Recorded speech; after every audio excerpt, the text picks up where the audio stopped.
Okay, they have... Plus the album. Yeah. But the fucking album's called It Takes Two. Like, what do you want? Do you It Takes Two singles. Yeah, exactly. But yeah, once they went their own ways, Rob Bass fucked off. He done some guest spots.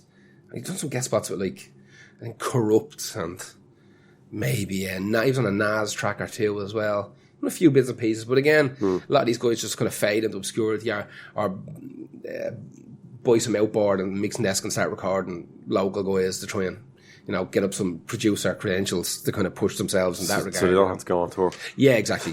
Once you get to a certain age and you do not want to go anywhere, do anything ever again. Right, what's your next one?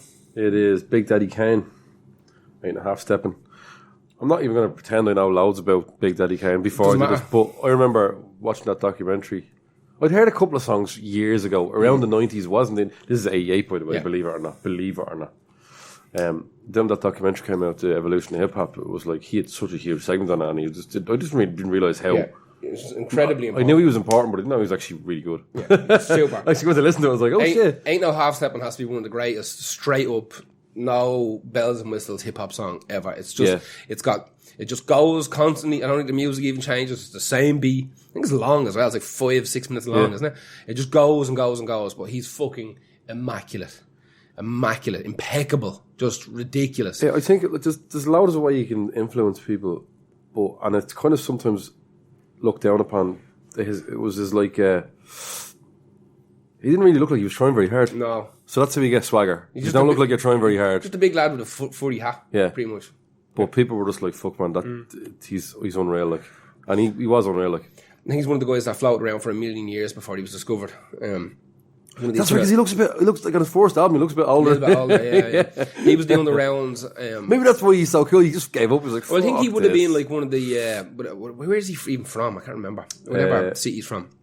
I don't know. He would have been one of the. He would have been one of the guys that was floating around for years, kind of hosting battles and doing gigs before anything really happened for him. But once it did, I think because he had a name behind him, he had the instant push of the entire city behind him, which was enough really. Back in the day, you could go platinum in one city. If you were a big enough name in the town, that's it. It's all over. Yeah, I think his name comes from Kane from the David Carradine thing. What is it? What, the Grasshopper? Kung Fu? Yeah, Kung Fu. Kung Fu, yeah. Kane, yeah. But spelled different. Grasshopper. Yeah, he's a K, isn't he? Yeah. He's not Cain and Abel. He's a K, Kane the wrestler. Yeah. Yeah. The big looks better as well. The big red machine. Just looks better. Although... he looks better than the biblical one. Or Kane could look cocaine as well. Yeah, it's true. True. I don't know if Big Daddy Kane did cocaine, but it suits it.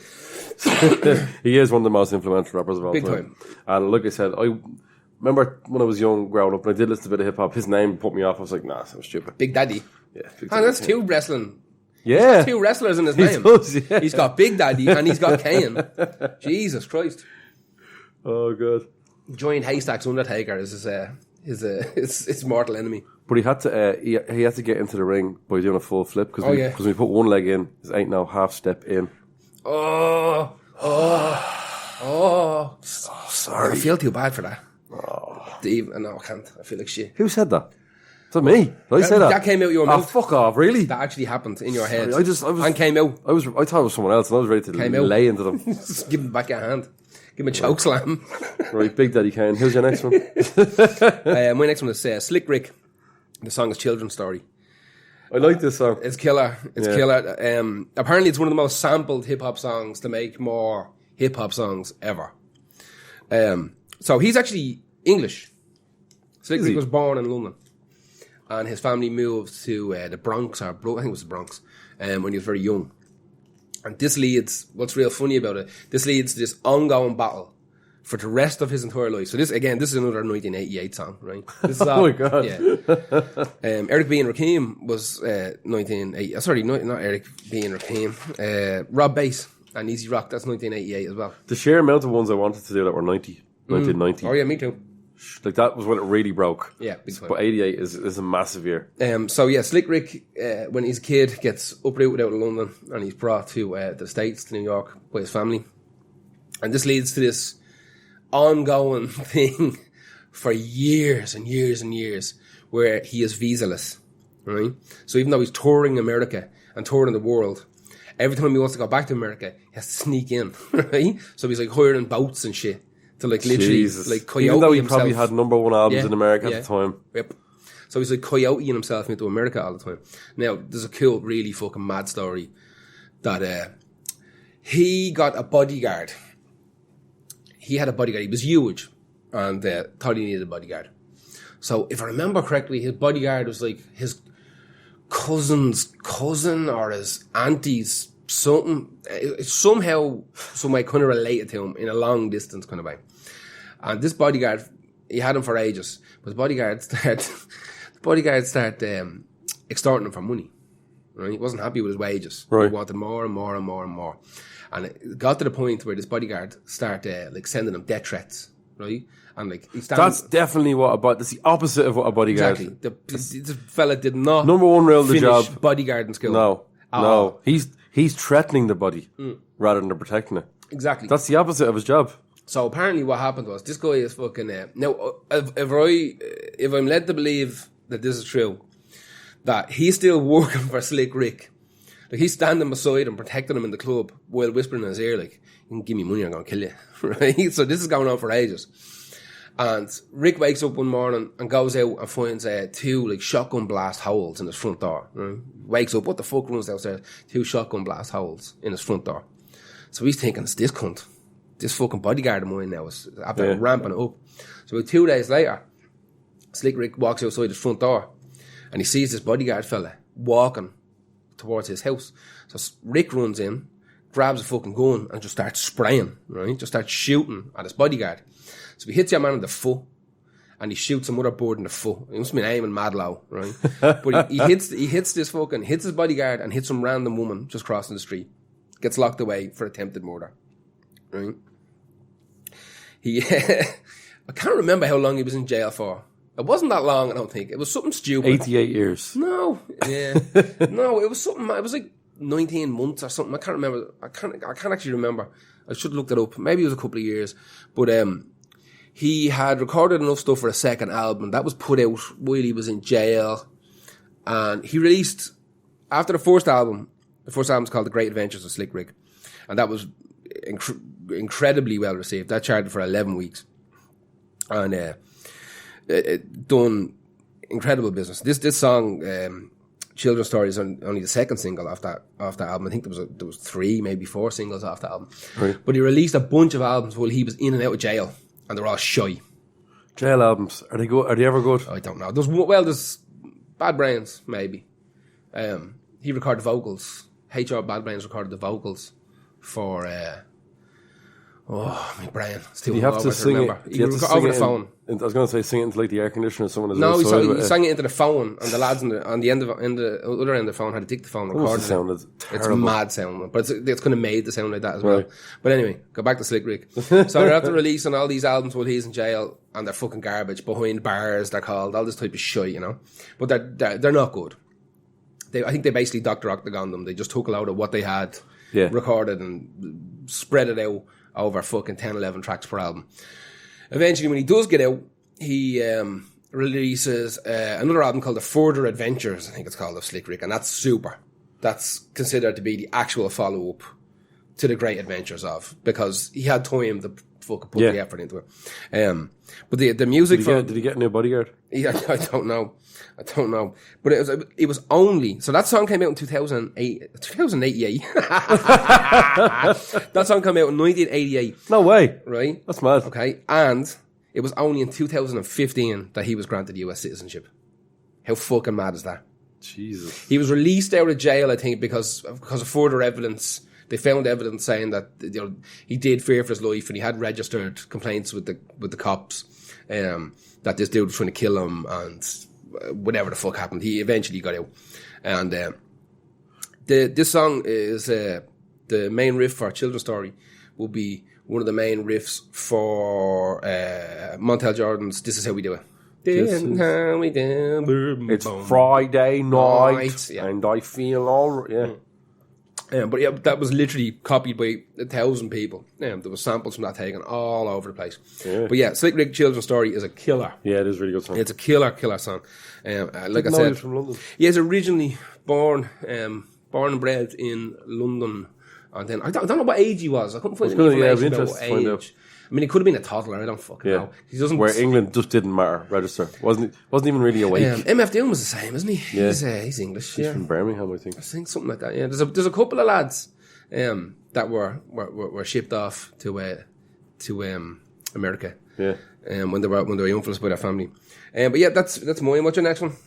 My next one is Curtis Blow, The Breaks.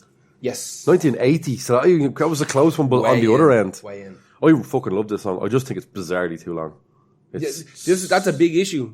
Like, if you go back and listen to something like The Message as well, it's forever long. Yeah, but the thing about The Message is it's full of lyrics. Yes, it's this one's full of just breakdowns. So I remember I really wanted to play this in the clubs all the time, and I just had to edit it myself. Just take out chunks of... Yeah. They start off with clap your hands, everybody. Yeah.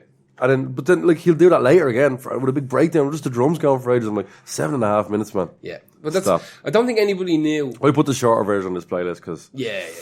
But I think the whole idea around 1980 it would have been kind of house parties and block parties. Oh no, it made sense. Like, as well as that, the song was so good and everything was so new that would have sounded like about 3 or 4 minutes big long. Time. Yeah, absolutely. Yeah. There's also stuff like... And there was so many people dancing. They'd have bits where like one person could get on break dance for the song. It was built for dancing, like, so. Exactly. So it doesn't transfer well into like an album setting. Yeah. Especially you listen to it now. Yeah. But it is just... to 40 years later. I fucking love it. When it's kicking in, these are the breaks.